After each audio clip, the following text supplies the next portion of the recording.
Hello everyone, स्वागत है बेटा आप सबका हमारे इस नए लेक्चर में लिमिट्स के। और आज के लेक्चर में बेटा हम एक बहुत ही इंपॉर्टेंट थ्योरम है विच इज सैंडविच थ्योरम, वो आज हम बेटा करने वाले हैं।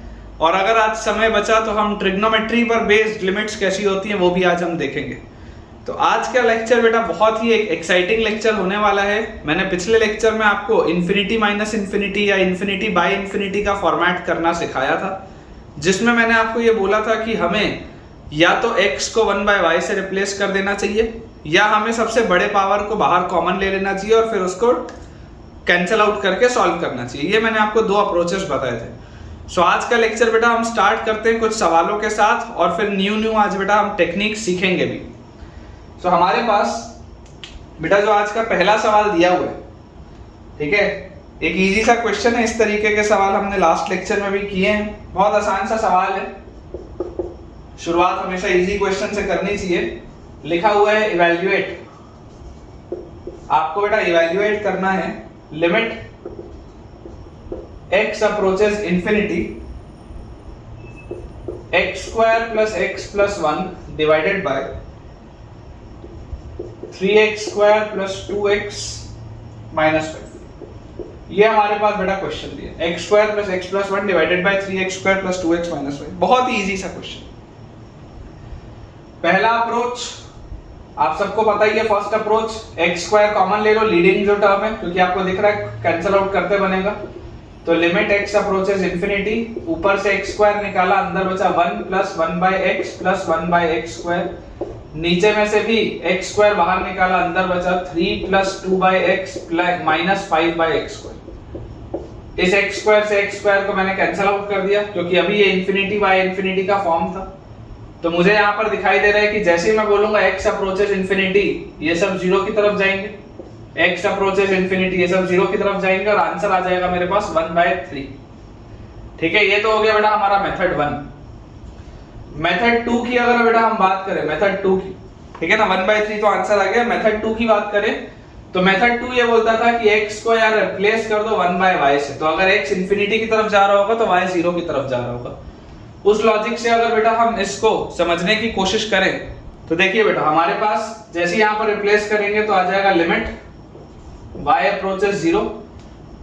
मेरे पास आएगा बेटा सबसे पहले 1/y² plus 1/y plus 1 divided bye 3/y² plus 2/y minus 5। LCM अगर लेंगे तो 1 plus y plus y² divided by y² और पूरे के डिवाइड में हमारे पास लिखा हुआ है 3 plus 2y minus 5y² divided by y। और इसके आगे लिखा हुआ है लिमिट y अप्रोचेस 0। ठीक है ना, ये बेटा हमारे पास दिया हुआ। ये y² से ये y² कैंसिल आउट होगा और जैसे y 0 की तरफ अप्रोच करेगा, ये 0, ये 0, ये भी 0 और ये भी 0। तो आप देख लीजिए आंसर यहां से भी क्या आ रहा है, 1/3 ही आ रहा है आंसर। बेटा जैसे मैंने आपको पहले भी बोला है, आपको जिस भी मेथड से अप्रोच करना हो आप उस मेथड से बेटा अप्रोच कर सकते हैं। Answer will always remain unchanged, answer बदलते नहीं हैं मेथड्स के साथ। ठीक है ना, आपको जो भी मेथड कंफर्टेबल लग रहा हो आप उस मेथड से बेटा सॉल्व करिए, आप देखेंगे आपका आंसर सेम ही आएगा, आंसर अलग अलग नहीं आएगा। हमारी प्रैक्टिस बेटा इतनी होनी चाहिए कि हमें जिस भी मेथड से सॉल्व करने का मन हो हम उससे सॉल्व करके सही आंसर लें, हमें वो लेवल अटेन करना है बेटा।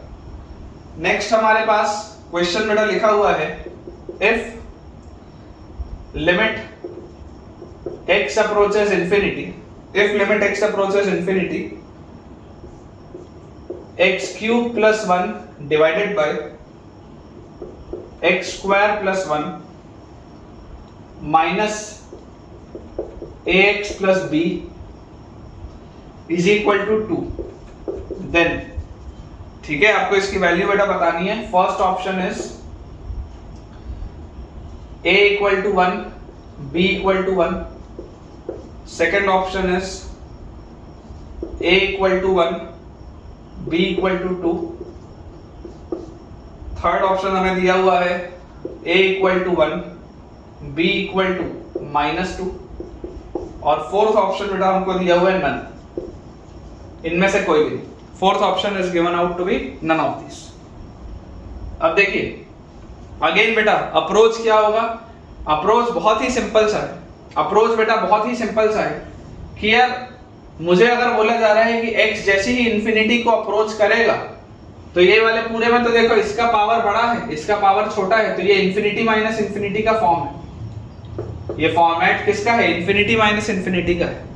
तो इंफिनिटी माइनस इंफिनिटी में हमारे पास 2-3 अप्रोचेस हो सकती हैं, या तो x को हम 1/y से रिप्लेस कर लें, ऐसा हम कर सकते हैं, या इसको हम क्रॉस मल्टीप्लाई करके कुछ सॉल्व करने की कोशिश करें, हम वैसा भी देख सकते हैं।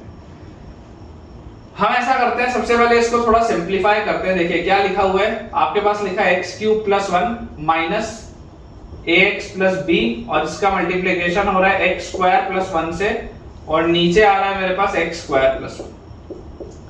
ठीक है ना, मैंने एलसीएम बस लिया है सिंपल सा। तो एक बात समझ में आती है कि अगर बेटा मैंने इसका एलसीएम लिया है तो न्यूमरेटर में भी इंफिनिटी बनना चाहिए, डिनोमिनेटर में भी इंफिनिटी बनना चाहिए। इंडिटरमिनेट फॉर्म कब बनेगा, देखो नीचे तो इंफिनिटी बन रहा है, नीचे इंफिनिटी बन रहा है तो ऊपर भी इंफिनिटी बनना चाहिए, ये बात तो आती है समझ में। इसको देखो x³ + 1 माइनस, अंदर देखो क्या लिखा है, x² इससे मल्टीप्लाई होगा तो ax³, x² इससे मल्टीप्लाई होगा तो bx², 1 इनसे मल्टीप्लाई होगा तो प्लस ax + b, और डिवाइड में हमारे पास लिखा हुआ है x² + 1। ये बेटा पूरी चीज मुझे दी हुई है, ठीक है। तो यहां से हम देख सकते हैं x³ का कोफिशिएंट है 1 - a, उसके बाद x² का कोफिशिएंट है -bx², फिर x का कोफिशिएंट हमारे पास क्या दिया हुआ है, x का कोफिशिएंट, तो x का बेटा कोफिशिएंट आप देखेंगे -ax, और कांस्टेंट टर्म क्या है 1 - b, तो +1 - b, डिवाइड में मेरे पास लिखा हुआ है x² + 1। इस पूरे में जब लिमिट x अप्रोचेस इंफिनिटी है तो इसका आंसर आपको दिया हुआ है 2। इस पूरे सवाल में बेटा जब इसका लिमिट इंफिनिटी की तरफ अप्रोच करता है x तो इसका आंसर आता है 2। तो आप जरा सोच कर देखिए कि यार कायदे से तो अगर ये x³ वाला टर्म यहां पर हो, अगर ये वाली चीज हमेशा एग्जिस्ट करे तो यार ये तो पूरा का पूरा टर्म बहुत बड़ा होना चाहिए, तो इनफाइनाइट होना चाहिए। आप देख लो नीचे आपके पास छोटा पावर है, ऊपर आपके पास बड़ा पावर है। कायदे से अगर आपको इसका लिमिट इवैल्यूएट कराना है, क्योंकि अगर आप ऊपर बड़ा पावर रहने दोगे तब तो ये सॉल्वेबल नहीं होगा, ये तो पूरी चीज इंफिनिटी की तरफ जाएगी, लेकिन आपको आंसर 2 दिया हुआ है। आंसर एक फाइनाइट क्वांटिटी कब आएगी, जब ऊपर का पावर और नीचे का पावर दोनों का सेम होगा, तभी तो आप लिमिट इवैल्यूएट करोगे बेटा इनफाइनाइट पे। लॉजिकली सोच के देखो, अगर आपने ये वाले टर्म को गायब नहीं किया तो आपका लिमिट इवैल्यूएट होगा कैसे। जैसे बेटा आप x को इनफाइनाइट की तरफ अप्रोच करवाओगे, ठीक है, तो ये वाली पूरी चीज इनफाइनाइट हो जाएगी, नीचे छोटा चीज है तो ये तो पूरा आंसर इंफिनिटी हो जाता, लेकिन आंसर तो 2 दिया हुआ है। तो यहां से मुझे समझ में आता है कि इस टर्म को मुझे 0 करना पड़ेगा, जिसके लिए a की वैल्यू तो 1 होनी चाहिए। a अगर 1 होगा तो ये वाला पूरा टर्म तो गायब हो जाएगा, ये बात तो क्लियर है। अच्छा इसके बाद ध्यान से देखिए, इसके बाद बेटा आपके पास ये बचेगा क्या, आपके पास बचेगा -bx² -ax + 1 - b upon x² + 1, और इसका limit when x approaches infinity है तो इसका आंसर मुझे 2 दिया हुआ है ये। तो कायदे से इसका आंसर होना क्या चाहिए था, देखो अगर मैं x² कॉमन लेता और सॉल्व करता तो इसका आंसर -b आता। देख लो, अगर आप x² कॉमन लेते, यहां से भी x² कॉमन लेते, x² से x² काटते और उसके बाद जो जो टर्म 0 की तरफ अप्रोच कर रहे होते उनको हटाते, तो इसको सॉल्व करते तो आप आंसर इसका -b आता। लेकिन मुझे आंसर दिया हुआ है 2, तो b की वैल्यू क्या होनी चाहिए, -2, ठीक है ना। a का वैल्यू आ रहा है बेटा 1 और b का वैल्यू आ रहा है -2। सी ऑप्शन आंसर होना चाहिए, सी ऑप्शन बेटा आंसर होना चाहिए। आप आराम से देख लीजिए, a का value will be 1 and b का वैल्यू विल बी -2, ठीक है। C option is the right answer. आप इसको देखो ऐसे भी समझ सकते हो, अब जैसे x² बाहर लेते हैं, अंदर क्या मिलता है -b -a/x + 1 - b/x², ये आता। डिनोमिनेटर में भी आप देखो, जैसे आप x² बाहर लेते हैं, अंदर क्या मिलता 1 + 1/x²। अब आप बोलते हैं x अप्रोचेस इंफिनिटी, तो ये 0 होता, ये 0 होता, ये 0 होता, तो आंसर ये x² से x² कटता, आंसर क्या आता बेटा -b/1 आता ना, तभी मैंने -b लिखा। तो बेसिकली अगर आंसर मुझे 2 दिया हुआ है तो -b की वैल्यू 2 है, तो b की वैल्यू विल बी -2, ठीक है क्या। क्लियर होना चाहिए यार, क्लियर होना चाहिए। बहुत आसान से बेटा सवाल है, कुछ क्वेश्चंस पहले देख लेते हैं, उसके बाद फिर नया थ्योरम पढ़ेंगे बेटा, नए टॉपिक्स पढ़ेंगे। अगर जरूरत लगी तो आज का लेक्चर अपन थोड़ा सा लंबा रख लेंगे, ठीक है ना। अब आपके लिए बेटा मैं यही किया करूंगा कि अब जो हम नॉर्मली 1 घंटे का लेक्चर रखते थे, आपके लिए बेटा वो 1.5 या 1.25 घंटे के लेक्चर रखा करेंगे, ताकि आपकी पढ़ाई अच्छे से हो पाए, आपको कंटेंट अच्छा मिले। पर्पस ये है बेटा मेरा, ठीक है ना। मेरा टाइम ज्यादा लग जाएगा उसमें कोई बात नहीं है, आपकी पढ़ाई अच्छी होनी चाहिए। अगला है बेटा इवैल्यूएट का सवाल। इवैल्यूएट आपको करना है लिमिट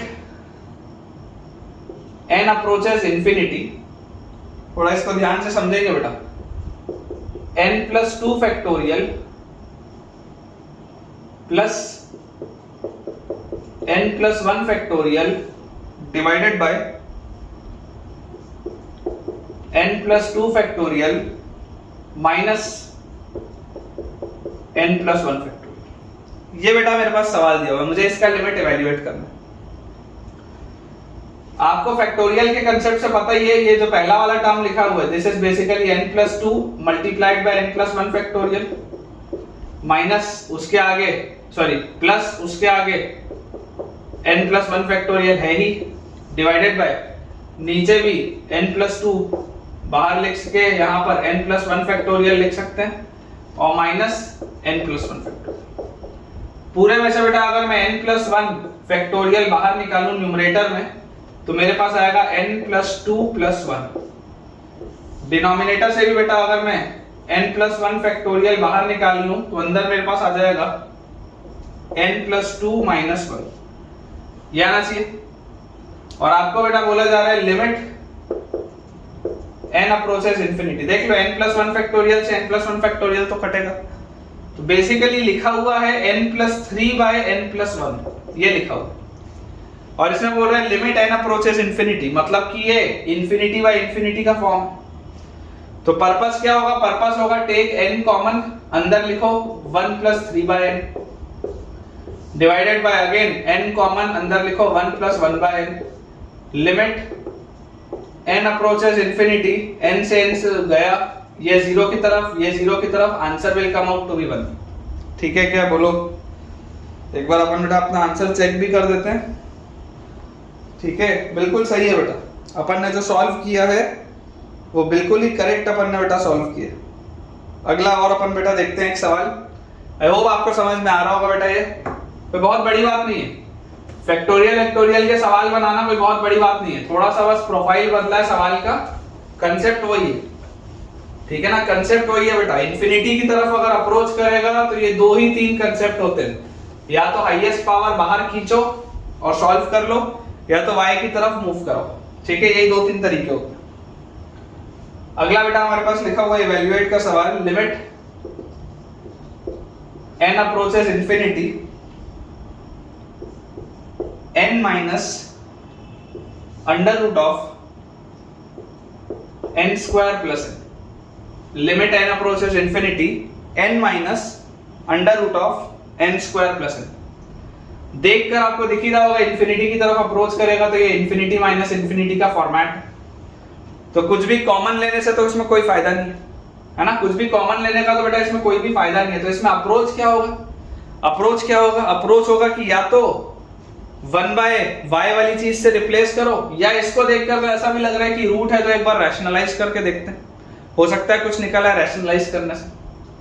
तो बेटा अगर इसको मैं रैशनलाइज करने का अप्रोच सोचूं तो देखिए मेरे पास क्या आएगा, n minus root over n square plus n है, इसको मैं डिवाइड कर देता हूं n plus root over n square plus n से, और इसको बेटा मैं मल्टीप्लाई भी कर देता हूं n plus root over n square plus n से।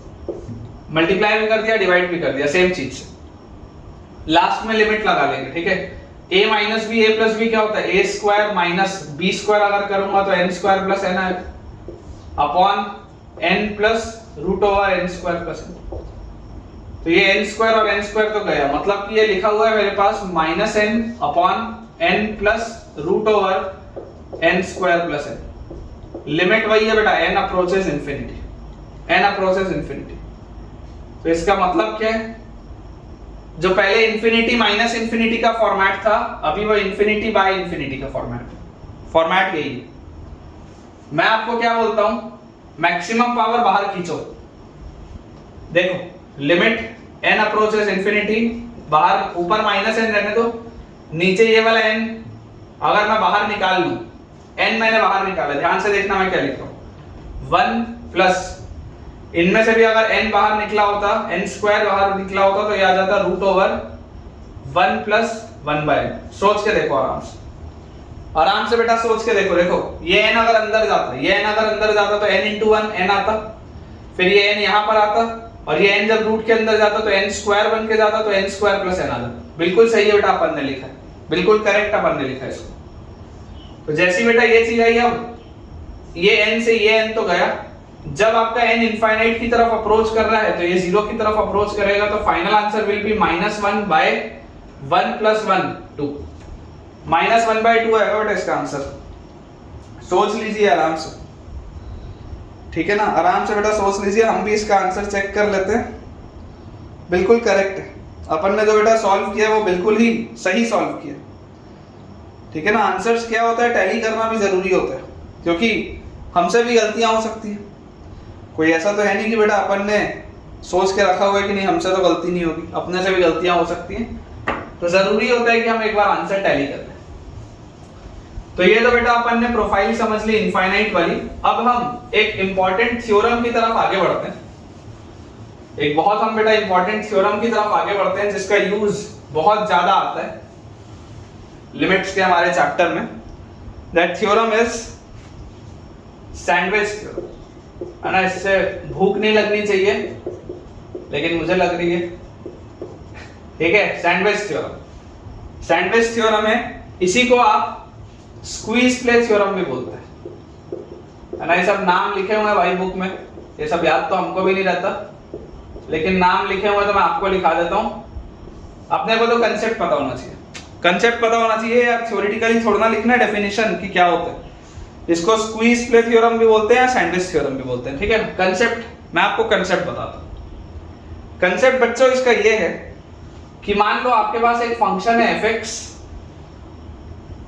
ये फंक्शन छोटा है gx से और gx छोटा है फंक्शन hx से, मान लीजिए ऐसा है आपके पास, ठीक है। हमारे पास let there is a function fx which is smaller than gx and which is smaller than hx। तो मैं ऐसा बोल सकता हूं कि gx जो है वो इन दोनों के बीच में बंधा हुआ है। gx किन दोनों के बीच में बंधा हुआ है, fx और hx के बीच में। fx और hx के बीच में बंधा हुआ कौन सा बड़ा फंक्शन है, दैट इज gx। एकदम सिंपल, एकदम सिंपल, fx एंड hx के बीच में बंधा हुआ एक फंक्शन है gx। पॉइंट ये है कि सैंडविच का क्या मतलब है। सैंडविच का मतलब होता है जब दो ब्रेड के बीच में कुछ मसाला लगा हो, तभी तो सैंडविच बोलते हैं। तो ये वो आपका जो fx और hx है ना, ये वो दो ब्रेड का काम कर रहा है। fx और hx दो ब्रेड का काम कर रहे हैं। पर्पस पता है क्या है, पर्पस ये बेटा, कई बार हमारे पास कुछ ऐसे फंक्शंस होते हैं, कई बार बेटा हमारे पास कुछ ऐसे फंक्शंस होते हैं जिनका लिमिट डायरेक्टली सॉल्व कर पाना कठिन होता है। ऐसा बहुत बार होता है कि आपके पास कुछ फंक्शंस होते हैं जिसका लिमिट डायरेक्टली इवैल्यूएट कर पाना is actually a difficult job. तो वैसे वाले केस में बेटा क्या होता है, वैसे वाले केस में ये होता है कि आप कोई दो ऐसे फंक्शंस डिफाइन करते हैं, जैसे मान लीजिए मैं आपको लिख दूं limit x tends to a fx, इसकी वैल्यू l। मान लीजिए limit x tends to a fx की वैल्यू l, और limit x tends to a hx की भी value l, limit x tends to a hx की भी वैल्यू l है। तो यार अगर a की तरफ x जाएगा तो ये भी l की तरफ जा रहा है, ये भी l की तरफ जा रहा है, then this implies कि limit x tends to a gx जो होगा वो भी l होगा। ये इंपॉर्टेंट, देख लो ध्यान से, ये बेटा इंपॉर्टेंट चीज है, ठीक है ना। अगर एक फंक्शन दो बेटा वैल्यूज के बीच में बंधा हुआ है, अगर एक फंक्शन दो वैल्यूज के बीच में बंधा हुआ है, यहां पर अगर आप चाहें तो इक्वालिटी भी लगा सकते हैं, कोई दिक्कत नहीं। अगर आप चाहें तो इक्वालिटी भी लगा सकते हैं। कंसेप्ट बस यही है कि अगर ये a की तरफ जा रहा है x, तो ये पूरा अगर l की तरफ जा रहा है, अगर इसमें भी x a की तरफ जा रहा है तो अगर ये भी पूरा l की तरफ जा रहा है, तो क्योंकि gx फंक्शन हमेशा इन दोनों के बीच में सैंडविच्ड है, क्योंकि gx फंक्शन इन दोनों के बीच में बंधा हुआ है, तो ये बात 100% श्योर है कि gx भी जब x a की तरफ जाएगा तो l की तरफ जाएगा। ये इसका मतलब है। मैं आपको बेटा देखो इस पे सवाल कराता हूं, ठीक है ना, मैं आपको बेटा इस पे क्वेश्चन कराता हूं, क्वेश्चन से आपको बढ़िया से क्लियर होगा, ठीक है ना, क्वेश्चन से आपको बहुत अच्छे से क्लियर होगी ये चीज कि मैं बोलना क्या चाह रहा हूं। सैंडविच थ्योरम का मतलब क्या है आपको बहुत ही बढ़िया से समझ में आने वाला है। देखिए हमारे पास सवाल बेटा मान लीजिए लिखा हुआ है कि limit x approaches 0 x square sine 1/x। मान लीजिए बेटा ये हमारे पास सवाल है, limit x approaches 0 x square sine 1/x, ये हमारे पास सवाल है। आपको बेटा इसको सॉल्व करना है, ठीक है ना, आपको इसको सॉल्व करना है। अब मैं आपको बोलूंगा कि देखो इसको डायरेक्टली कुछ सोच पाना मुश्किल है, इसको डायरेक्टली कुछ सोच पाना मुश्किल है। मैं आपको ये बोलता हूं साइन 1/x क्या होता है, साइन 1/x। तो आप बोलोगे कि सर साइन 1/x तो हमेशा ही 1 से छोटा होगा, -1 या उससे बड़ा होगा। साइन फंक्शन है, साइन फंक्शन तो हमेशा ही -1 से 1 के बीच में बंधा हुआ होता है। अब मैं बोलता हूं कि बेटा ऐसा करो, मल्टीप्लाई कर दो x स्क्वायर को, हर साइड आप मल्टीप्लाई कर दो x स्क्वायर को। x स्क्वायर एक पॉजिटिव क्वांटिटी है, उसको मल्टीप्लाई करने से इनइक्वालिटी को कोई दिक्कत नहीं है।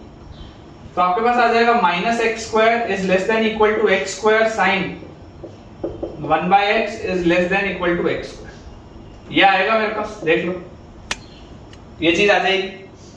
और जैसे ही बेटा ये वाली चीज मेरे पास आई, अब इसका क्या मतलब है, इसका ये मतलब है कि यार ये वाला जो फंक्शन था जो मुझे दिया हुआ था, ये तो सैंडविच्ड है -x स्क्वायर और x स्क्वायर के बीच में। ये वाला जो फंक्शन था, this function is sandwiched between -x square and x square.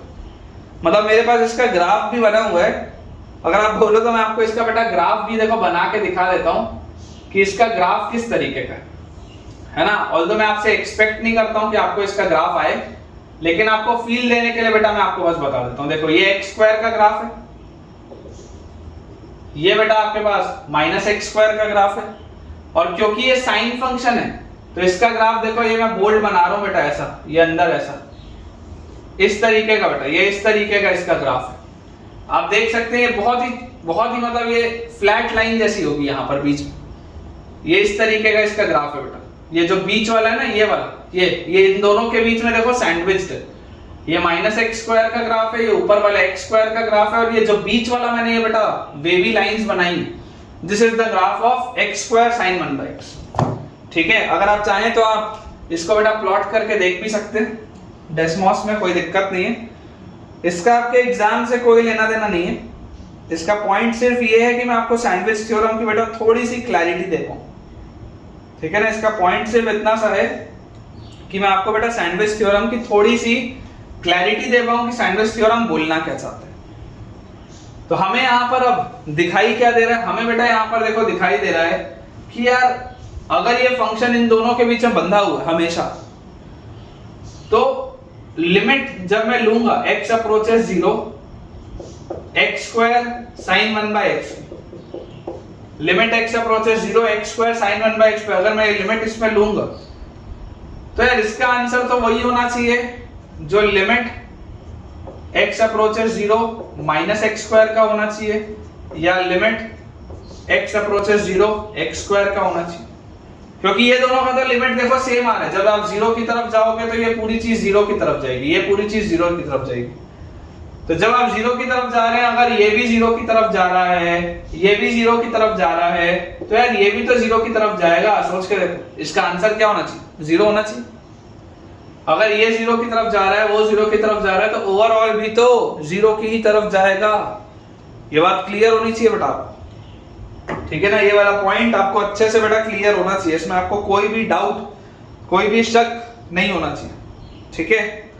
तो इसका आंसर आ गया बेटा 0। आपको एक सवाल और कराते, बिल्कुल सेम पैटर्न का, बिल्कुल सेम पैटर्न का बेटा आपको मैं एक सवाल और कराता हूं, और इसका आंसर आप मुझे चाहें तो ओरली भी दे सकते हैं। अब जब मैं आपके लिए सवाल लिखूंगा, उसका आंसर बेटा आप अगर चाहें तो आप मुझे ओरली भी दे सकते हैं। यहां सर इसका यही आंसर होगा। देखिए एकदम सिंपल सा क्वेश्चन, ये आपका अगला सवाल है। अभी तक x स्क्वायर साइन 1/x था, अब x साइन 1/x, एकदम सिंपल। अगेन अप्रोच क्या होगा, सेम होगा ना, आंसर वही आएगा। देख लो अप्रोच आप क्या बोलोगे कि साइन 1/x जो होगा वो -1 और 1 के बीच में होगा, ठीक है, इस तरीके की चीज होगी। अब अगर मैं बोलता हूं x का मल्टीप्लिकेशन करो हर जगह, x का मल्टीप्लिकेशन, तो x का बेटा जैसे ही आप मल्टीप्लिकेशन करेंगे, देखो ये बात जरूर आप बोल सकते हो कि सर x जो होगा वो पॉजिटिव होगा या नेगेटिव होगा, तो आप पॉजिटिव मान के भी कर लो, नेगेटिव मान के भी कर लो, आंसर सेम आएगा, आंसर आपका सेम आएगा बेटा। देखो x का अगर आप मल्टीप्लिकेशन करेंगे तो -x will be less than x sin 1/x will be less than x। और देख लीजिए जैसे आप बेटा लिमिट बोलेंगे, लिमिट बेटा जैसे आप लगाएंगे x अप्रोचेस 0 तो -x में भी आंसर 0 की तरफ जाएगा, लिमिट x अप्रोचेस 0 x में भी आंसर 0 की तरफ जाएगा, तो इसका ओवरऑल आंसर भी क्या आएगा, 0 ही आएगा। ओवरऑल आंसर तो वही आएगा बेटा, क्या फर्क पड़ रहा है उससे, कोई भी फर्क नहीं पड़ रहा। तो इसका जो ग्राफ होगा वो किस तरीके का होगा कि यार ये तो कौन से दो फंक्शंस के बीच में सैंडविच्ड है, कौन से बेटा, देखो दो फंक्शंस के बीच में सैंडविच्ड है, y इक्वल टू x और y इक्वल टू -x के बीच में, मतलब इसका देखो कुछ इस तरीके का ग्राफ हो, कुछ ऐसा इसका ग्राफ होगा बेटा। ग्राफ तुम्हारे काम का नहीं है, सिर्फ बेटा थोड़ी सी फील देने के लिए तुमको बता रहा हूं, ग्राफ का आपको कोई काम नहीं है, आपको पूरा काम इसका है, आपको आंसर देने से काम, ये सब बेकार है तुम्हारे लिए, ठीक है, इसका कोई काम नहीं है अभी तुमको, जब काम पड़ेगा तब ढंग से बताऊंगा, अभी इसका आपको कोई काम नहीं। तो ये बेटा बहुत इजी से इलस्ट्रेशंस मैंने आपको दिए सैंडविच थ्योरम के। अब थोड़ा सा अच्छा इलस्ट्रेशन देता हूं, अब बेटा सैंडविच थ्योरम का थोड़ा सा मैं आपको अच्छा इलस्ट्रेशन देता हूं। देखिए सवाल हमारे पास लिखा हुआ है इवैल्यूएट हमको करना है limit n approaches infinity, limit n approaches infinity bracketed x plus bracketed 2x plus bracketed 3x plus so on till bracketed nx तक, और डिवाइडेड बाय हमारे पास लिखा हुआ है n स्क्वायर, ठीक है ना। ये जो ब्रैकेटेड फंक्शन है this is your greatest integer function, ये आपको दिया हुआ है, ठीक है बच्चों, ये हमको दिया हुआ है, इसको हमको सॉल्व करना है। देखिए अप्रोच समझने की कोशिश करिएगा बेटा। ब्रैकेटेड x क्या होता है, फंक्शंस के नॉलेज से मुझे पता है bracketed x is x minus fractional x, ठीक है। दो अप्रोचेस मैं आपको बता रहा हूं, दो approaches, bracketed x is x minus fractional x। जो मैं आपको फर्स्ट अप्रोच बता रहा हूं, फर्स्ट अप्रोच का सैंडविच थ्योरम से कोई लेना देना नहीं है, क्योंकि कई बार सैंडविच थ्योरम क्लिक नहीं होता, कई बार बहुत ऑब्वियस सवाल होते हैं जिसमें सैंडविच थ्योरम दिख रहा होता है, चीख के सवाल बोल रहा होता है कि मैं सैंडविच थ्योरम का हूं, ऐसा होता है, अभी कराऊंगा।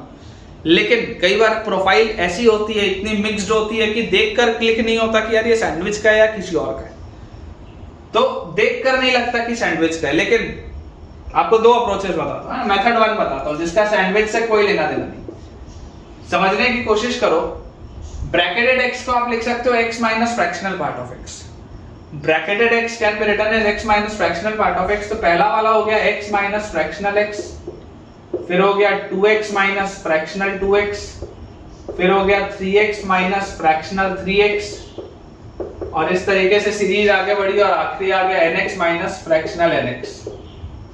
ये हो जाएगा, है ना। ब्रैकेटेड x क्या होता है, x minus fractional part of x होता है, तो ये मैंने लिख लिया।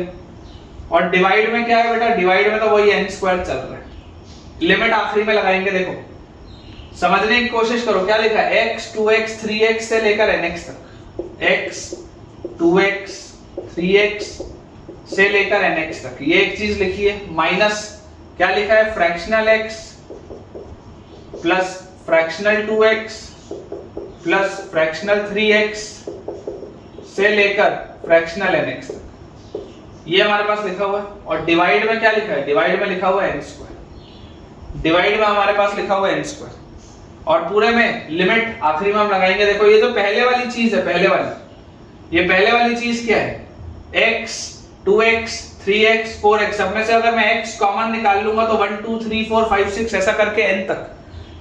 सम of n terms of an AP क्या होता है, n into n plus 1 by 2, ये आ गया पहला वाला। अच्छा इसके नीचे क्या लिखा है, इसके नीचे n स्क्वायर लिखा है, n स्क्वायर को अलग अलग कर लेते हैं, माइनस इसके बाद लिखा हुआ है, एक बार और लिख लेता हूं फिर यहीं पे आपको समझा दूंगा, फ्रैक्शनल 2x, फ्रैक्शनल 3x से लेकर फ्रैक्शनल nx तक। इसके भी नीचे लिखा हुआ है n स्क्वायर। n स्क्वायर को बेटा मैंने ब्रेक कर दिया दोनों में, n स्क्वायर को मैंने ब्रेक कर दिया दोनों में। समझने की कोशिश करो थोड़ा सा ध्यान से। और इन सब के बाहर क्या लगा है, limit n approaches infinity, limit n approaches infinity. Limit को भी आप ब्रेक कर सकते हैं दो पार्ट्स में, कोई दिक्कत नहीं। आप बेटा समझिए फ्रैक्शनल फंक्शन जो होता है, फ्रैक्शनल फंक्शन हमेशा 1 से छोटा होता है। Fractional function is always less than 1, it is always less than 1, this is always less than 1। ऊपर टोटल नंबर ऑफ टर्म्स कितने लिखे हुए हैं, 1 2 3 ऐसा करके n टर्म्स लिखे हुए हैं, और सारे ही टर्म्स 1 से छोटे हैं। टोटल नंबर ऑफ टर्म्स बेटा मेरे पास n लिखे हुए हैं और सारे ही टर्म्स 1 से छोटे हैं, तो क्या मैं सेफली ये बोल सकता हूं कि ये पूरा जो न्यूमरेटर है ये n से छोटा होगा। देख सोच लो, ठंडे दिमाग से सोच लो, ये 1 से छोटा, ये 1 से छोटा, ये 1 से छोटा, ये 1 से छोटा, ये 1 से छोटा, आखिरी तक 1 से छोटा, तो ये सारों का सम n से छोटा होगा, कोई डाउट ही नहीं है इसमें। अब ऊपर वाली चीज n से छोटी, नीचे वाली चीज n स्क्वायर, ऊपर वाली चीज n से छोटी, नीचे वाली चीज n स्क्वायर, लिमिट जा रहा है n टेंड्स टू इंफिनिटी। क्या ये समझ में आता है कि ये सब जीरो की तरफ जाएगा, क्योंकि नीचे का पावर बड़ा है, ऊपर का पावर छोटा है। ऊपर जा रहा है n की पावर 1 तक, नीचे दिया हुआ है n की पावर 2। अगर n इंफिनिटी की तरफ जाएगा तो ये सब जीरो की तरफ जाएगा। ये पूरी चीज ये समझ में आना चाहिए। अगर ये कंसेप्ट अच्छा लगा हो तो लिखना जरूर कमेंट। ये अगर अब ये तो हो गया सॉल्व इधर की कहानी खत्म हो गई। अब इस कहानी का, अगर इस कहानी को बेटा मैं ध्यान से थोड़ा सोचूं तो मैं आपको बोलूंगा कि n पे लिमिट लगा हुआ है, n का सबसे बड़ा पावर बाहर खींचो तो x/2 तो है ही, है ना। इसके साथ अंदर लिखा हुआ है देखो n स्क्वायर प्लस n, और नीचे लिखा हुआ है n स्क्वायर, ऐसा लिखा हुआ है। अगर n स्क्वायर आप बाहर निकाल लेते हो तो x/2 है ही वैसे का वैसा, अंदर लिखा हुआ है 1 + 1/n और नीचे लिखा हुआ है n स्क्वायर। n स्क्वायर से n स्क्वायर गया, n अप्रोचेस इंफिनिटी, ये जीरो की तरफ जाएगा, final answer will B x/2। सोच लो आराम से बेटा, सोच लो, देख लो, n जैसे इंफिनिटी की तरफ जाएगा, ये जीरो की तरफ जाएगा, x/2 × 1 x/2 होता है। फाइनल आंसर x/2 आ रहा है। मैं चेक कर लेता हूं, मेरे हिसाब से तो final answer is coming out to be x/2। बिल्कुल सही है बेटा, अपन ने जो सॉल्व करके निकाला है वो बिल्कुल एक्यूरेट, उसमें कोई भी प्रॉब्लम नहीं, इट इज एक्यूरेट। अब ये वाली चीज के बाद आपको बेटा मैं बताता हूं मेथड 2। इस मेथड में आपने देखा, इस मेथड को सैंडविच खाने में कोई इंटरेस्ट नहीं, इस मेथड का सैंडविच थ्योरम से कोई भी दूर दूर तक लेना देना नहीं है। अब मैं आपको सैंडविच थ्योरम का भी अप्रोच बेटा बता देता हूं। पता होना चाहिए आपको, पेपर में जो क्लिक होगा आप तो उससे बना देना।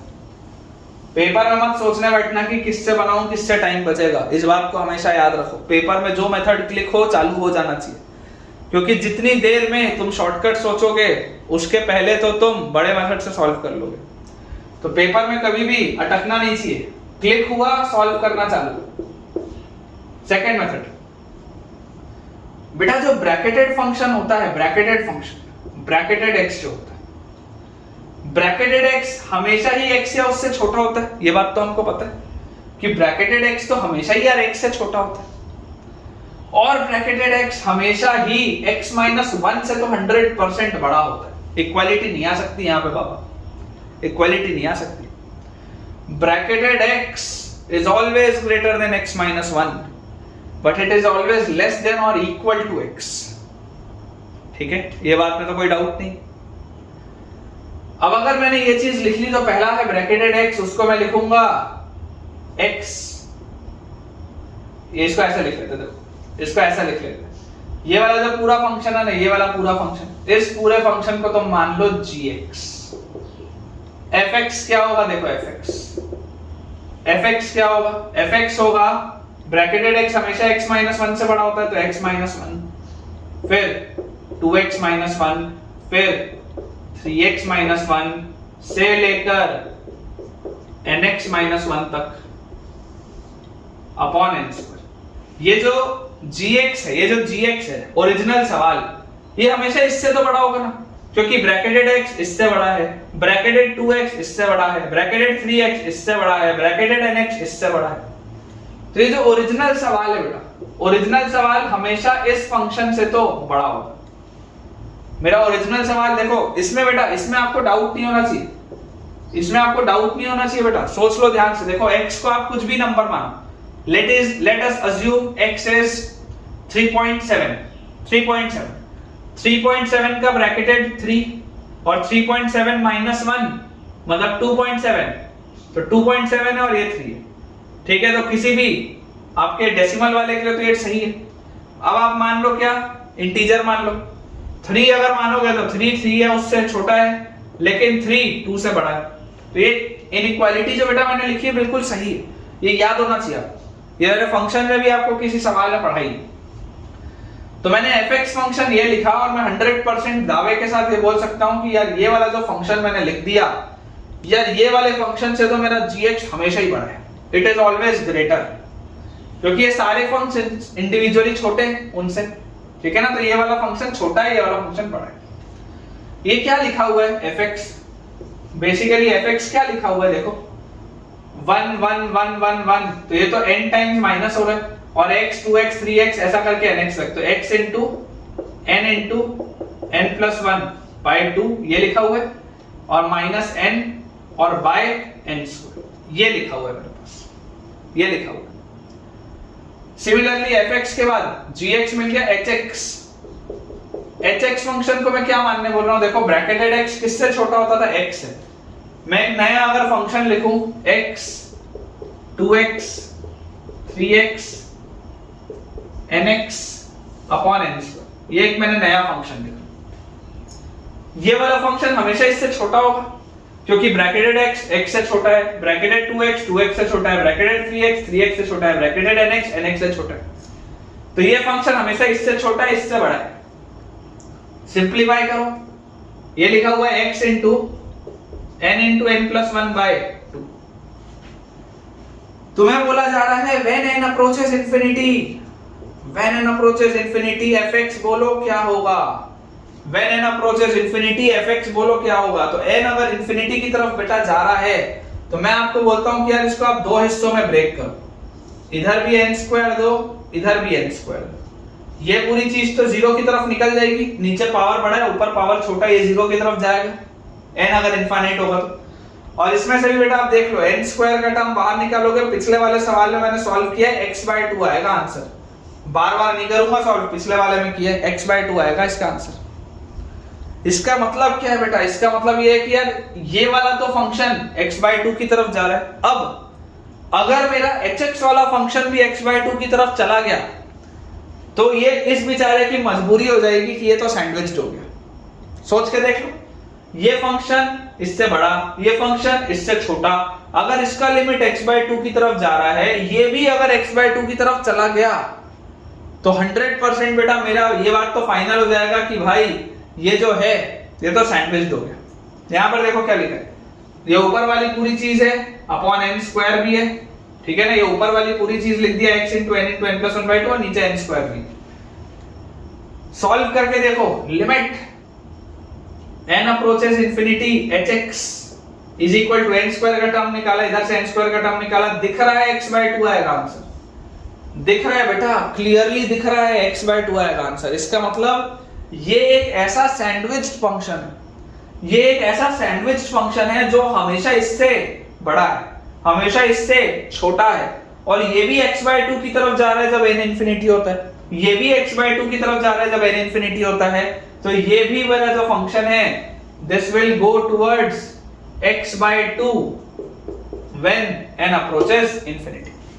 समझ आया हो तो भाई साहब कमेंट में जरूर बताइएगा कि ये सवाल आपको कैसा लगा, है ना। सैंडविच थ्योरम का क्लासिक एग्जांपल है, जनरली हर टीचर ये सवाल कराता है, अगर आपके वाले ने नहीं कराया तो वो अपराध कर रहा है बेटा आपके साथ, लेकिन स्टैंडर्ड क्वेश्चन है है ना, इसका बेटा सैंडविच थ्योरम का फील देने के लिए सवाल बहुत बढ़िया है, बहुत बढ़िया सवाल है, ठीक है। तो मुझे लगता है कि यार आपको ये चीज क्लियर होनी चाहिए, ठीक है। मैं अगला मटेरियल भी थोड़ा सा खोल लेता हूँ। एक मटेरियल के तो मैंने आपको काफी सारे सवाल करा दिए, अब दूसरा भी अपन एक मटेरियल देख लेते हैं कि उसमें कुछ अगर हमें और मिल जाए तो मजा ही आ जाएगा आपके लिए भैया। ठीक, देखिए बोर्ड अपना जल्दी से अपन क्लियर कर लेते हैं। कुछ अपने पास बेटा सवाल और हैं, है ना, सवालों का कलेक्शन बहुत है बेटा। तुम बस मुझे अच्छे से एक अपना जेन्युइन फीडबैक देते रहो ताकि मैं इसी तरीके से तुम्हारे लिए यार लगे रहूं बहुत बढ़िया से, ठीक है ना। सिलेक्शन करवाना है भाई, तुम्हारा पर्पस यही है। सवाल हमारे पास लिखा है, evaluate limit x approaches infinity x plus 7 sin x upon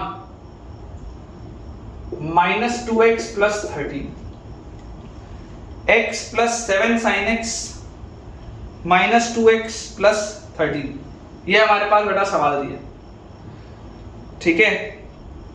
x जो है वो इंफिनिटी की तरफ अप्रोच कर रहा है और मुझे बेटा इसको अप्रोच किससे करना है, मुझे इस सवाल को अप्रोच बेटा करना है यूजिंग सैंडविच थ्योरम। मुझे इस सवाल को अप्रोच करना है यूजिंग सैंडविच थ्योरम। ट्राई करके देखते हैं। देखिए आपके पास बेटा sin x जो फंक्शन है, sin x फंक्शन हमेशा ही -1 से 1 के बीच में होता है, इसमें तो कोई डाउट नहीं। अब 7 sin x अगर मुझे दे दिया गया तो 7 sin x हमेशा ही -7 से 7 के बीच में होगा, इसमें भी कोई डाउट नहीं। अब ऐसा करते हैं, x ऐड करते हैं, है ना, x को ऐड करते हैं, ऐड x, तो x minus 7 will be less than x plus 7x, sorry 7 sin x plus x plus 7, yeah 7 sin x is less than equal to x plus 7, ये आ जाएगा।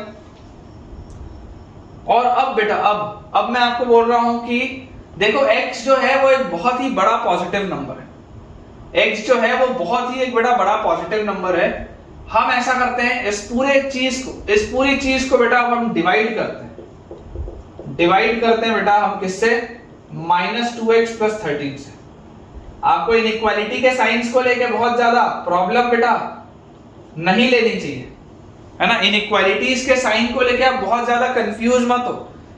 जैसे अब मैं जब डिवाइड करूंगा ना तो आपको इनइक्वालिटी के साइन को लेके बहुत ज्यादा कंफ्यूज नहीं होना है कि सर साइन ऐसे ही रहेगा कि सर साइन रिवर्स हो जाएगा, क्योंकि बेटा उससे आंसर को फर्क नहीं पड़ेगा।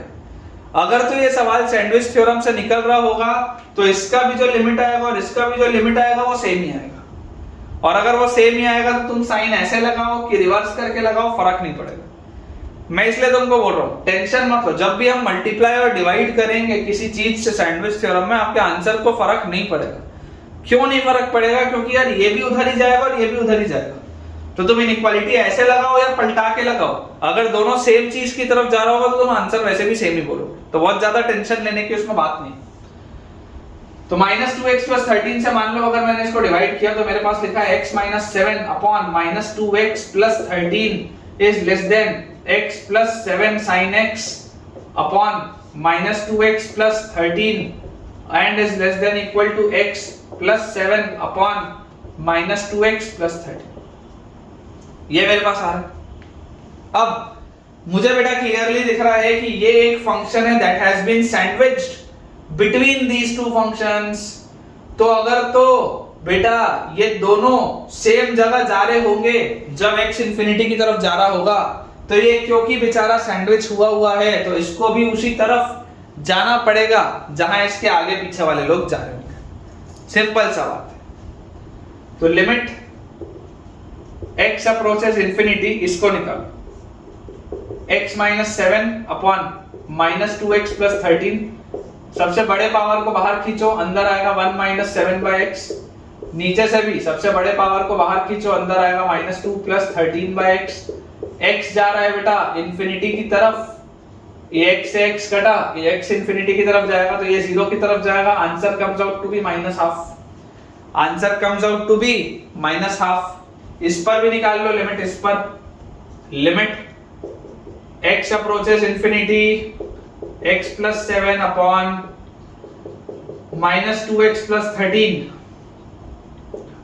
तो देखो limit x approaches infinity, x common लिया, अंदर आया 1 plus 7/x upon x common लिया, अंदर आया minus 2 plus 13/x, x approaches infinity, ये सब 0 होगा, x से x जाएगा, आपके पास यहां से भी देखो आंसर क्या आ रहा है -1/2। तो बेटा इसका भी लिमिट माइनस हाफ पे आ रहा है, इसका भी लिमिट माइनस हाफ की तरफ आ रहा है, मतलब कि ओरिजिनल सवाल का भी आंसर -1/2 होगा। ठीक है ना, ओरिजिनल बेटा जो सवाल है उसका भी आंसर क्या होगा बेटा -1/2। अब जितने बच्चों को इनइक्वालिटी को लेके देखो, टेक्निकली मैं आपको एक चीज समझाऊं, टेक्निकली बेटा मैंने इनइक्वालिटी गलत लगाई हुई है, टेक्निकली मैंने इनइक्वालिटी गलत लगाई हुई है, कायदे से इनइक्वालिटी पलटनी चाहिए, टेक्निकली इनइक्वालिटी पलटनी चाहिए। मैंने जानबूझ के देखो तुमको गलत लेके बताया और तब भी मैं बोल रहा हूं आंसर मेरा सही आया। अब मैं तुमको सही ये पलटेगी क्यों ये बताता हूं। देखो x बेटा आपका पॉजिटिव है, बहुत बड़ा पॉजिटिव नंबर है, इंफिनिटी मतलब बहुत बड़ा पॉजिटिव नंबर है। अच्छा अगर x बहुत बड़ा पॉजिटिव नंबर है तो -x बहुत छोटा नंबर होगा, एकदम नेगेटिव नंबर, और उसमें आपने थोड़ा सा 13 भी ऐड कर दिया तब भी ये पूरी चीज बहुत ही नेगेटिव होगी। और अगर ये पूरी चीज बहुत ही नेगेटिव होगी तो एक नेगेटिव चीज से अगर मैं मल्टीप्लाई या डिवाइड करता हूं तो इनइक्वालिटी रिवर्स होता है बेटा, इनइक्वालिटी का साइन रिवर्स होता है। ठीक है, तो आपको देखो मैंने गलत भी रखा था इनइक्वालिटी, तब भी आपका आंसर सेम ही आ रहा था, पलट भी दोगे तब भी आपका आंसर सेम ही आएगा। इनइक्वालिटी के साइन को बहुत ज्यादा बेटा किसी इन चीजों से फर्क नहीं पड़ रहा है, ठीक है ना, इनइक्वालिटी के साइन को इन चीजों से बेटा बहुत ज्यादा फर्क नहीं पड़ रहा है, इसलिए आपको टेंशन इसमें लेने की जरूरत नहीं है। ठीक है, ये वाला बेटा क्वेश्चन आई होप आपको समझ में आया होगा। एक मैं आपको सैंडविच थ्योरम का सवाल और कराता हूं, एक क्लासिक सवाल है, मतलब प्योर सैंडविच क्वेश्चन का सवाल जो चीख के बोलता है कि भाई हम सैंडविच सवाल से ही सॉल्व होंगे। ठीक है ना, अब एक आपको मैं ऐसा वाला सवाल कराता हूं, मजा आ रहा होगा तो यार जरूर मुझे बताना कि हाँ सर मजा आ रहा है पढ़ने में, तब तो मुझे भी कॉन्फिडेंस आएगा कि मैं तुमको अच्छे से पढ़ा रहा हूँ, जस्टिस कर पा रहा हूँ। अगर मजा आ रहा होगा तो मुझे जरूर बताना कि सर बहुत मजा आ रहा है पढ़ने में। देखिए अगला बेटा हमारे पास सवाल दिया हुआ है, इवैल्यूएट क्वेश्चन हमको लिखा है limit n approaches infinity, limit n approaches infinity 1/1 plus n square plus 2/2 plus n square plus so on till n/n plus n square। ये बेटा आपके पास सवाल है, ठीक है ना, आपको बेटा ये एक सवाल दिया हुआ है और आपको इसे सॉल्व करना है। बहुत ही आसान सा सवाल है, प्योर सैंडविच क्वेश्चन है ना, प्योर सैंडविच थ्योरम वाला क्वेश्चन है ना, प्योर उसी से होगा ये। देखिए आपको बेटा दिखाई दे रहा है कि ऊपर तो 1 2 3 4 5 6 ऐसा करके n तक लिखा हो, और नीचे भी यहाँ 1 है 2 है फिर 3 4 ऐसा करके n तक है, और ये n स्क्वायर सब में कॉमन लिखा हुआ है। सीक्वेंस एंड सीरीज तुमने पढ़ी है, इतना ज्ञान तुम्हारे पास है। मान लो अगर बेटा इस फंक्शन को मैं gx बोलूं, कौन से फंक्शन को, ये वाला, अगर मैं इस फंक्शन को बेटा gx बोलूं, मैं fx एक फंक्शन बोल रहा हूं जो इससे छोटा होगा, fx एक मैं ऐसा फंक्शन बोल रहा हूं जो इससे छोटा होगा, तो इससे छोटा फंक्शन मैं कैसे लिखूंगा, सोच के देखो। इन सब में जितने भी डिनोमिनेटर लिखे हुए, इन सारे के सारे डिनोमिनेटर्स में सबसे बड़ा डिनोमिनेटर क्या है, सबसे बड़ा डिनोमिनेटर ये है n प्लस एन स्क्वायर। सोचो मैं अगर एक ऐसा फंक्शन लिखूं 1/n plus N square plus 2/n plus N square plus 3/n plus N square, common रख रहा हूं देखो डिनोमिनेटर सब में n/n प्लस एन स्क्वायर। तो लॉजिकली सोच के देखो, ये वाले दोनों टर्म्स में से, ये वाले दोनों में से इसका डिनोमिनेटर बड़ा है तो ये पूरी चीज छोटी होगी, वैसे इन दोनों में से इसका डिनोमिनेटर बड़ा है तो ये पूरी चीज छोटी होगी, ये पूरी चीज छोटी होगी। तो यार ये सारे टर्म्स इसके सारे टर्म से छोटे हैं एक्सेप्ट लास्ट वाला टर्म जो दोनों बराबर हैं, अदरवाइज ये सारे टर्म्स इसके सारे टर्म से छोटे हैं। तो क्या मैं ये बोल सकता हूं कि fx जो होगा वो 100% gx से छोटा होगा, छोटा होगा gx। क्या इसको सॉल्व करना आसान है क्या? 1 से n तक का सम क्या होता है? n into n plus 1 by 2, और सब में कॉमन डिनोमिनेटर है नीचे, सब में कॉमन डिनोमिनेटर है, देखो n plus n square, n common ले लो, n प्लस 1 लिखा हुआ। तो यार ये तो फंक्शन ही हाफ लिखा है, fx तो फंक्शन ही हाफ लिखा है, देख लो ध्यान से। ये जैसे मैंने लिखा तो fx तो सॉल्व होके, अभी तो लिमिट ही नहीं लगाई मैंने, मेरे को तो अभी लिमिट लगाने की जरूरत ही नहीं पड़ी, fx फंक्शन ही हाफ लिखा है। क्लियर? अच्छा hx एक फंक्शन डिफाइन करते हैं, hx को कैसे डिफाइन करेंगे? इन सारे डिनोमिनेटर्स में सबसे छोटा डिनोमिनेटर कौन सा? सबसे छोटा, तो सबसे छोटा डिनोमिनेटर ये वाला है। अगर बेटा मैं पहले टर्म को लिख लूं 1 अपॉन 1 प्लस एन स्क्वायर, फिर 2 अपॉन 1 प्लस एन स्क्वायर, फिर 3 अपॉन 1 प्लस एन स्क्वायर से लेकर n upon 1 plus N square तक, तो आप जरा सोच के देखो, इसका डिनोमिनेटर छोटा है तो ये पूरा नंबर बड़ा होगा। ये किससे बड़ा होगा? इससे, है ना, ये दोनों तो खैर सेम ही है। ये वाले में देखो, ये इसका 1 प्लस एन स्क्वायर लिखा है, इसका डिनोमिनेटर छोटा है, इसका डिनोमिनेटर बड़ा है। तो अगर इसका डिनोमिनेटर छोटा है तो ये पूरा नंबर बड़ा होगा, ये पूरा नंबर छोटा होगा, ये पूरा नंबर बड़ा होगा, ये छोटा होगा, ये पूरा नंबर बड़ा होगा, ये छोटा होगा। तो इसके सारे नंबर्स इससे बड़े हैं, इसके सारे के सारे टर्म्स इससे बड़े हैं एक्सेप्ट द फर्स्ट टर्म। तो क्या मैं ये बोल सकता हूं कि यार gx जो होगा वो 100% hx से छोटा होगा, hx बड़ा लिखा है, hx तो बड़ा लिखा है। 1 से n तक का सम बोलो क्या होता है? n into n plus 1 by 2, नीचे लिखा हुआ है n स्क्वायर प्लस 1, ये मेरे पास लिखा हुआ है। मतलब कि बेटा मेरे पास क्लियरली मुझे दिखाई दे रहा है कि ये जो gx फंक्शन है, this has been sandwiched between half and n square plus n upon twice of n square plus 1। Clearly मैं ये बोल सकता हूं। अच्छा अगर लिमिट को बेटा हम बोल दें n approaches infinity, n approaches infinity, तो हाफ में तो आंसर हाफ ही आएगा, हाफ का तो आंसर हाफ ही आएगा। यहां पर क्या आएगा? देखो यहां पर अभी तक तो तुमने यार इतना देख ही लिया, n स्क्वायर अगर बाहर निकालोगे, इधर से भी n स्क्वायर अगर बाहर निकालोगे, n स्क्वायर से n स्क्वायर काटोगे, यहां बचेगा 1 प्लस 1 बाय n, जो ये 1 बाय n कटेगा। यहां नीचे बचेगा, देखो 2 तो है ही, यहां 1 बचेगा और ये भी 1 बाय n स्क्वायर बचेगा जो कटेगा। इसका भी आंसर मैं डायरेक्टली देख के बोल सकता हूं, when limit n approaches infinity, इसका आंसर हाफ आएगा। करके देख लो, बहुत छोटा सा सवाल है, करके देख लो खुद, हाफ आएगा ये। तो आप देख सकते हैं बेटा gx एक ऐसा फंक्शन है, एक ऐसा सैंडविच फंक्शन है fx और hx के बीच में, जिसमें कि हमें क्लियरली ये दिखाई दे रहा है कि यार ये भी हाफ की तरफ जा रहा है, ये भी हाफ की तरफ जा रहा है, तो ये पूरी चीज भी बेटा इसका आंसर विल बी हाफ। ठीक है ना, ये जो पूरी चीज हमारे पास है इसका भी आंसर क्या आएगा? हमारे पास हाफ ही आएगा।